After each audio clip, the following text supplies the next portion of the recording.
Те казаха, че са получили голям куп с писма, в които писма от цялата нация искат да се спре предаването.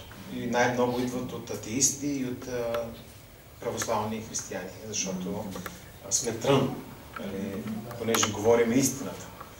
И ние казахме, няма да го спираме, докато Бог е отворил врата, това предаване ще бъде и то ще продължава. Амен. Защото ако сме достатъчно така наблюдателни, ще видим, че няма много християнски предавания по телевизията.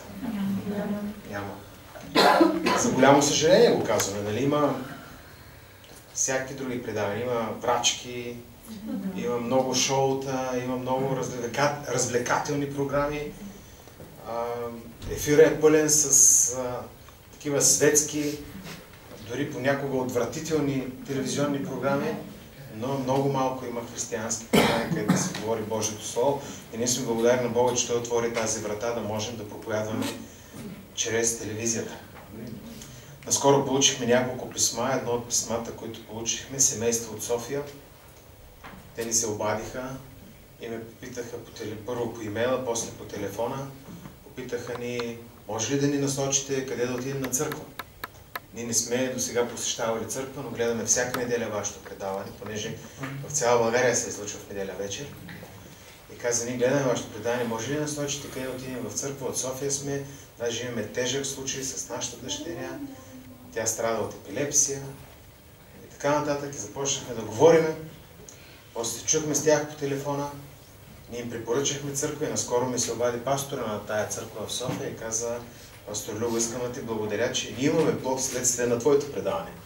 Тези хора идват в нашата църква. Викам, слава на Бога, какво по-хубаво от това? И когато ние правим предаването, винаги завършваме с 3 обикновени неща. На хората им казваме, четете Библията, защото е Божие Слово и ще обновява умовете ви. Молете се в името на Исус Христос, защото това е молитвата, която Бог чува. И посещавайте местна църква. Тези 3 неща са прости. Да четеш Библията, да се молиш, да посещаваш на църква, но не всички ги правят. И затова ние ги насърчаваме и им казваме на хората да го правят. И съвсем наскоро пък Таня получи по компютъра и тя послание, за това, че един човек влезна във връзка с нея, за това, че той е отпаднал от вярата, от 15 години не ходил на църква, обаче гледайки предаването, в него се зародила отново вярата, той решил отново да се върне в лоното на Господа. Така че една душа да се обърне се заслужава. Исус Христос каза, че какво го ползва човек, ако спечели целия свят, а загуби душата си. Значи душата е много ценна пред Бога, човешката душа. Има толкова много души за спасение. Както и в този квартал, и в нашия град има души за спасение. И ние трябва да правим всичко възможно, да се протегнем, да спасим тези души. Защото не знаем времето, което Бог ни е подарил, колко е. Никой не знае деня и часа. Нали? Спомняте си това, което сполетя тези 10 човека от село Бисер. Не са очаквали. Стават сутрин, няма 5 минути, само както обявява, че е изтекла водата и който може се спасява. Тази сутрин даже се молихме в нашата църква и аз искам да наведем главите си, да я водя в една молитва за близките на тия хора и за тези, които загубиха къщите си, имотите си, животните си. Да се помолим Божия мир да дойде върху тях. Скъпи небесни Татко, аз ти благодаря за това, че ти си Господ на небето и на земята. И Господи, искам сега да те помоля да опазиш България, да опазиш нашите градове и села. Господи, знам, че ти винаги си видял и си бил добър, но сега те моля за душите на тия хора, там в село Бисер и за тези, които са пострадали от общините Харманли, Свиленград, Любимец, Гълъбово. Господи, тези, които са загубили животни или пък хора близки или са загубили имот, моля се, Татко, излей утеха върху тях, излей в сърцата им надежда, излей в сърцата им мир, упование в Бога. Обърни сърцата им към Тебе, обърни сърцата на цялата ни нация към Тебе, Господи. Докосни народа на България, Боже мой, моля се за всички етноси, роми, турци, турци, българи, обърни Боже хората към Тебе, Господи, защото Ти си силен да го направиш. Боже, ние сме в Твоя храм тази вечер, за да просим от святото Ти място милост за страната ни, благословение за народа ни, Господи, благословение за България, благословение за църквата Ти, благословение, Господи, за всеки град и за всяко село.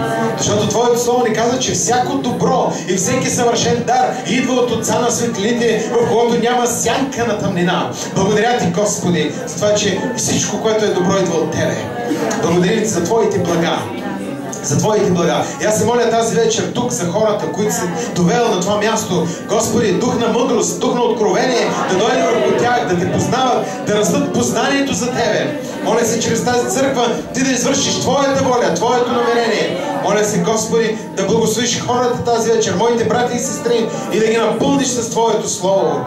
И Господи, аз Те моля, Татко Небесен, наистина чрез църква Мисия в Лозенец да извършиш Твоята мисия, Господи. Твоята мисия, Татко мой. Издигам пасторското семейство тук, в този дом, Боже мой, в името на Исус Христос. Издигам служителите, Господи.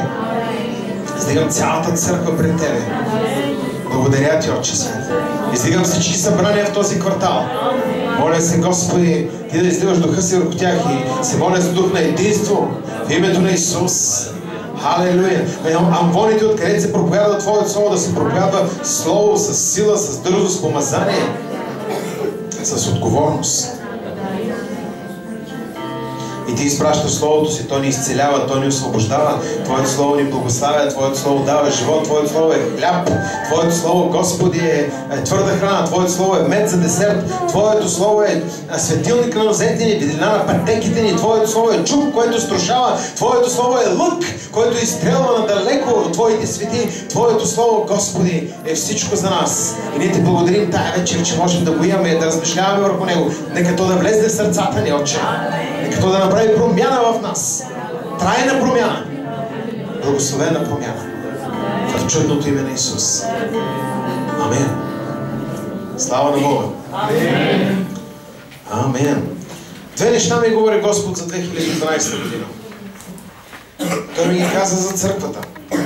Той ми каза за това, че 2012 ще бъде година на вярност и година на плодородност. Година на вярност за това, че този, който е бил верен пред Бога, Бог ще го възнагради. И ще го благослови. И че трябва да продължим да бъдем верни.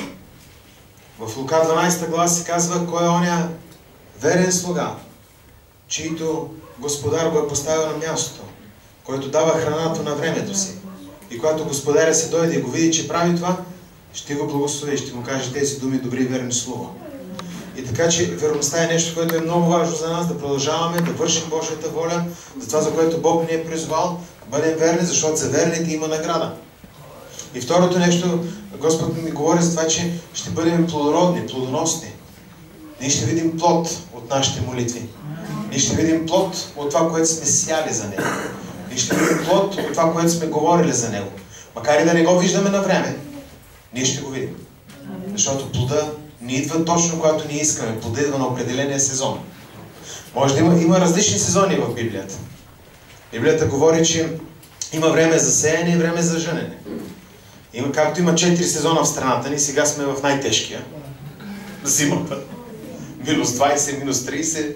Съм очаквал, че има такива температури. Така и в духовния свят има различни сезони. И за всеки един от нас сезоните са различни. Ти можеш да преминаваш през пролет, аз мога да преминавам през зима. Друг може да преминава през лято.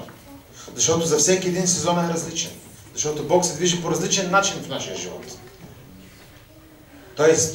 Библията ни казва, че Той чрез многообразната Божия благодат всеки е приел дар някакъв от Бога и служи с Него. Така че различните сезони, през които ние преминаваме, те имат за цел да ни утвърдят. Имат за цел да ни направят още по-стабилни християни. И също така, още едно нещо, което вярвам, през тази година ние ще видим много блудни синове да се върнат в дома на баща ми. Ние ще го видим това нещо. Ние ще видим блудни синове, в това число и дъщери, които са излезли, които са били далеко от Бога. Бог ще ги доведе. Както блудният син, той излезна, поиска да изхарчи сам имането си. Свърши, нямаше на кого да уповава и той каза, колко слуги има в дома на баща ми, които имат излишък от хляб. Аз какво правя тук? Ще се върна. И Бог ще върне такива хора обратно в дома, които да дойдат и които да застанат пред Господа. Ние трябва да бъдем готови да ги приемем. Ние трябва да бъдем готови, както бащата. Да излизаме и да казваме, елате. Защото може да бъдем и като големия брат, който не искаше братно да се връща. Много хора има като големия брат. Те не искат брата да се върне. Така му се пада. Нека да стои там. Той похарчи имота. Махайте го от тук. Така викаше големия брат. И затова аз вярвам, че тази година ще бъде година на вярност. Продължавайте да бъдете верни. Бог ще ни благослови за това, което правите. Ние не знаем кога стават нещата и кога се случват. Ще видим плодове от служението ни и ще видим завръщане в дома на Бога. Амен.